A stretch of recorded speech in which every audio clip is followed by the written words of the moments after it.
அந்த வாமன அவதாரத்தோட நோக்கமே என்னன்னா அந்த ஈகோவை கட் ஆஃப் பண்றதுதான். இந்த கோவில போய் பார்க்கும்போது எனக்கு ரொம்ப ஆச்சரியமா இருந்தது, எப்படி இப்படி அப்படின்னு. அது எந்த கோவில், எந்த ஊர்ல இருக்கு அப்படின்னு கேட்டா, சிவபெருமான் என்ன பண்றாரு, அவருடைய ருத்ரர்களில் ஒருவரான குபேர பீம ருத்ரர் அப்படிங்கிற அந்த காவல் இருக்கிறார். அதனாலதான் இந்த இடத்துல இதுல இன்னொரு ஸ்பெஷல் என்னன்னு கேட்டீங்கன்னா, இந்த கோவில்ல பள்ளி அறையும் கருவறையும் ஒண்ணுதான். அதாவது எந்நேரமும் கார்த்திகை மாசத்துல திருவண்ணாமலையில அங்க பாக்குற தீபத்தை முடிச்சுட்டு அப்படியே இந்த ஊருக்கு வந்து இங்க ஏற்றக்கூடிய தீபத்தையும் நம்ம பார்க்கலாம். கட்டுமானத்தின் வலிமை, கட்டிடங்களின் பாதுகாப்பு. ஸ்ரீ துர்கார்த்திகம் டிக்கம்பிகள்.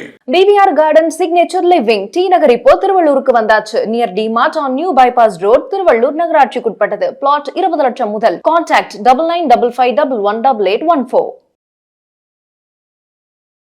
பக்தி கஃபே தமிழ் நேயர்களுக்கு வணக்கம். தமிழகத்துடைய தொன்மையான கோவில்களை பத்தி பார்த்துட்டு இருக்க இந்த செக்மெண்ட்ல இன்னைக்கு நம்ம பார்க்க போற கோவில் ரொம்ப ரொம்ப வித்தியாசமான ஒரு கோவில். நார்மலா ஒரு கோவிலுக்கு போனோம் அப்படின்னா நம்ம மூலவரை பார்த்து தரிசனம் பண்ணுவோம், அங்க இருக்கிற சன்னதிகள்ல இருக்க தெய்வங்கள், கோஷ்ட தெய்வங்கள்லாம் தரிசனம் பண்ணுவோம். ஆனா இந்த ஒரு கோவில்ல முதல் தரிசனம் ஒரு முதல் மரியாதை எங்கன்னா அங்க இருக்க திரைக்கு. என்னது திரைக்கு முதல் மரியாதையா? இந்த கோவில போய் பார்க்கும்போது எனக்கு ரொம்ப ஆச்சரியமா இருந்தது, எப்படி இப்படி அப்படின்னு. அது எந்த கோவில், எந்த ஊர்ல இருக்கு அப்படின்னு கேட்டா, கடலூர் பக்கத்துல இருக்கிற திருமானிக்குழி அப்படின்ற ஒரு இடத்துல இருக்கக்கூடிய வாமனபுரீஸ்வரர் திருக்கோவில். இந்த கோவிலுக்கு இருக்கக்கூடிய ஸ்பெஷல் விஷயங்கள் எல்லாம் பார்க்கலாம்.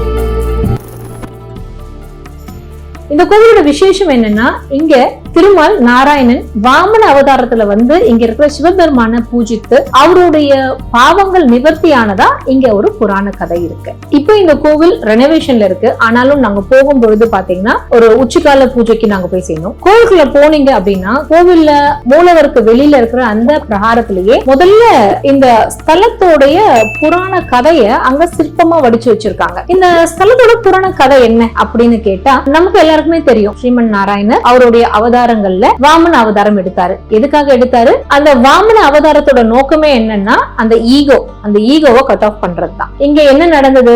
மகாபலின்ற அரசன் ரொம்ப நல்ல அரசன், ஆனா அசுர குலத்தை சார்ந்தவர். மகாபலின்ற அந்த அரசன் ஒரு யாகம் பண்றாரு. அந்த யாகம் முடிக்கும் பொழுது எல்லாருக்கும் தான தர்மங்கள் பண்றாரு. கடைசியா வந்து பாத்தீங்கன்னா இந்த வாமன அவதாரத்துல இருக்கக்கூடிய பெருமாள் வந்து அவர்கிட்ட 3 அடி நிலம் கேட்கிறார். இப்ப மகாபலி என்ன நினைக்கிறாரு, 3 அடி நிலம் தானே, அதுவும் இவ்வளவு குட்டி பாயனா இருக்காரு, என்ன பெருசா ஆயிட போகுதுன்னு சொல்லிட்டு அவருக்கு அத கொடுக்க போறாரு. அப்போ அவருடைய அசுர குருவான சுக்ராச்சாரியர் என்ன சொல்றாரு, வேண்டாம் வேண்டாம், இது வந்து நீ கொடுக்காத அப்படிங்கிறாரு. நார்மலா கொடுக்கறதா இருந்தா என்ன பண்ணுவாங்க, அந்த நீர் வார்த்து கொடுக்கணும் இல்லையா? அப்போ அதையும் தானே மகாபலி கொடுக்க போகும்போது சுக்ராச்சாரியார் ஒரு வண்டு ரூபத்துல போய் அந்த கமண்டலத்துல அடைச்சிக்கிறாரு. ஆனா அதையும் குத்துனதுனால சுக்ராச்சாரியருக்கு ஒரு கண்ணு போச்சுன்னு கூட நம்ம கேள்விப்பட்டிருக்கோம். வாமனன் தானே கேட்கிறான்னு 3 அடி நிலம் கொடுக்கிறாரு. உடனே வாமன அவதாரத்துல இருக்கிற நாராயணன் விஸ்வரூபம் எடுத்து பூமியில ஒரு காலும் ஆகாயத்துல ஒரு காலும் வச்சு 3வது அடிக்கு எங்க இருக்க இடம்னு கேட்கிறார். தன் தவற உணர்ந்த மகாபலி தன் தலையை கொடுக்கிறார். அவர் தலையில வச்சு அவரை பாதாள லோகத்துக்கு அனுப்புறாரு நாராயணன்.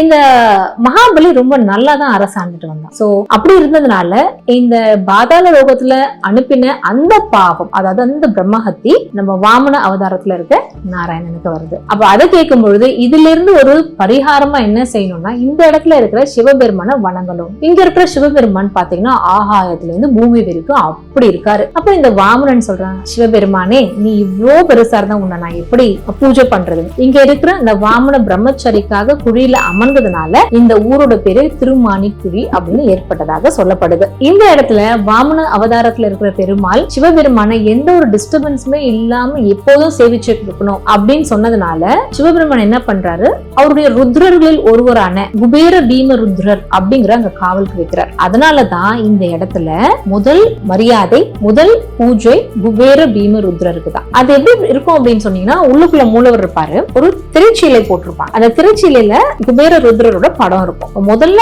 ஆரத்திய அவருக்கு காமிச்சிட்டு அவரோட பர்மிஷனோட அந்த திரையை விலக்கி தான் நம்ம உள்ள இருக்க மூலவரை பார்க்க முடியும். அதுவும் ஃபியூ செகண்ட்ஸ் தான். இதுல இன்னொரு ஒரு ஸ்பெஷல் என்னன்னு கேட்டீங்கன்னா, இந்த கோவில்ல பள்ளி அறையும் கருவறையும் ஒண்ணுதான். அதாவது எந்நேரமும் சிவபெருமானும் பார்வதி தேவியும், அதாவது இந்த ஊர்ல அவங்க பேரு அம்புஜாக்ஷி. இவங்க 2 பேரும் ஒரே இடத்துலதான் இருக்காங்க. உலகம் உய்ய பல விஷயங்களை பார்வதிக்கு அவர் சொல்லி கொடுத்துட்டு இருக்கார் அப்படிங்கறதுதான் இங்க இருக்கிற ஐதீகம்.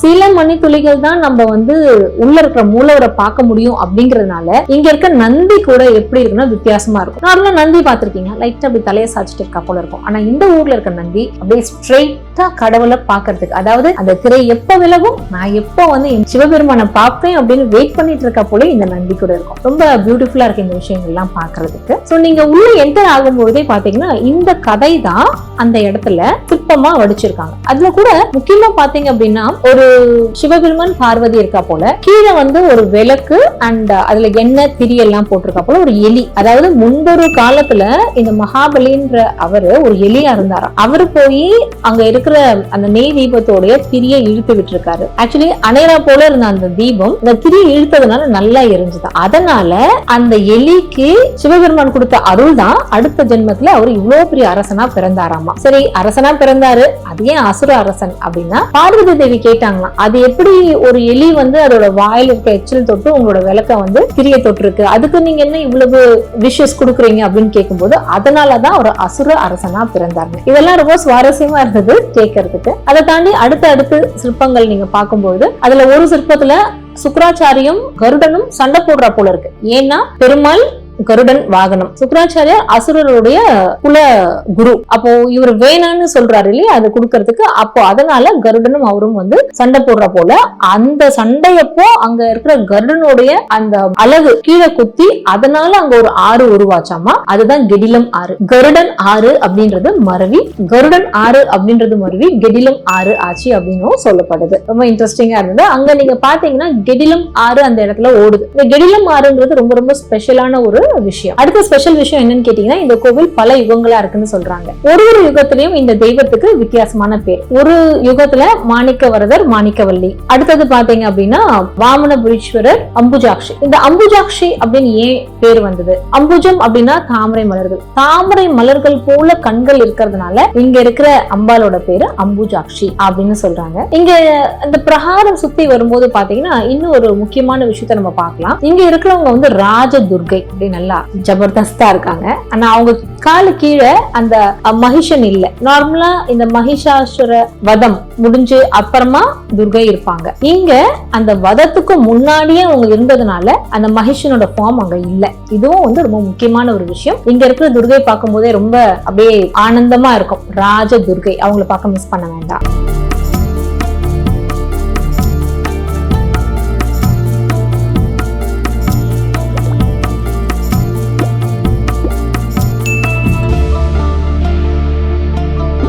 இந்த கோவிலுடைய ஸ்தல விருட்சம் கொன்றை, தீர்த்தம் ஸ்வேத தீர்த்தம், கெடில நதி. இந்த கோவிலுக்கு இன்னொரு முக்கியமான விசேஷமும் இருக்கு. அது என்னன்னா இங்க ஏற்றக்கூடிய தீபம். நார்மலா திருவண்ணாமலையில இந்த கார்த்திகை மாசத்துல தீபம் ஏற்றுவாங்க. அது பரணி நட்சத்திரத்துல ஏற்றுவாங்க. அங்க முடிச்சுட்டு இந்த கோவில்ல பாத்தீங்க அப்படின்னா ரோஹிணி நட்சத்திரத்தப்போ தீபம் ஏற்றுறாங்க. அப்போ இங்க இருக்கிற அந்த கிரி, அதாவது மலையும் ரொம்ப ரொம்ப பவர்ஃபுல் மலை. அதனாலதான் அங்க தீபத்தை பாக்குறது ரொம்ப ரொம்ப விசேஷம்னு சொல்றாங்க. கார்த்திகை தீபம் முடிச்சுட்டு அப்படியே இந்த இடத்துல கார்த்திகை மாசத்துல திருவண்ணாமலையில அங்க பாக்குற தீபத்தை முடிச்சுட்டு அப்படியே இந்த ஊருக்கு இங்க ஏற்றக்கூடிய தீபத்தையும் நம்ம பார்க்கலாம். இந்த கோவில் இருக்க தெய்வத்துக்கு இன்னொரு பேரும் இருக்கு. அதாவது உதவி நாயகர், உதவி நாயகி. ஏன் இந்த பேர் வந்தது? இந்த ஊருக்கே கூட உதவின்னு ஒரு பேர் இருக்கு. என்ன சொல்றாங்கன்னா இங்க ஒரு வணிகன் வரும் பொழுது கொள்ளையர்கள் கிட்ட இருந்து அவனை காப்பாற்றணும்னு சொல்லி இந்த சுவாமி கிட்ட அவன் வேண்டிக்கிட்டதாகவும் இந்த சுவாமி அவனுக்கு உதவி புரிஞ்சதுனால அவருக்கு உதவி நாயகர், உதவி நாயகின் பேர் வந்ததுன்னு சொல்றாங்க. இது சில இடத்துல இந்த உதவி அப்படிங்கிறது கல்வெட்டா கூட இருக்கு. இந்த கோவில் 1000 வருடத்துக்கு மேல பழமை வாய்ந்த கோவில். இந்த கோவில் பாத்தீங்கன்னா இந்த கோவிலுக்கு போகணும்னா நம்ம கடலூர்ல திருப்பாதிரி புலியூர், அதை தாண்டி திருவைந்திபுரம் எல்லாம் தாண்டி போனீங்கன்னா இந்த கோவிலை நம்ம ரீச் பண்ண முடியும்.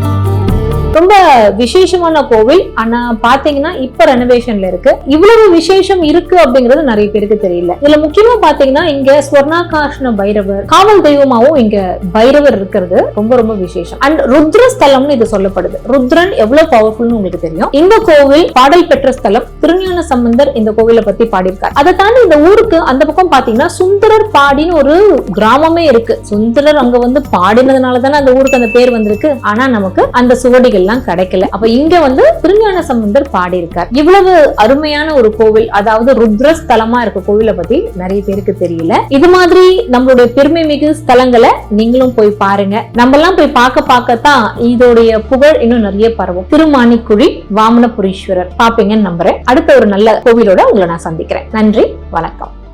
இந்த வீடியோ உங்களுக்கு பிடிச்சிருந்தா லைக் பண்ணுங்க, ஷேர் பண்ணுங்க, கமெண்ட் பண்ணுங்க. மறக்காம பெல் பட்டனை கிளிக் பண்ணிட்டு பக்தி கஃபே தமிழ் சேனலை சப்ஸ்கிரைப் பண்ணிடுங்க.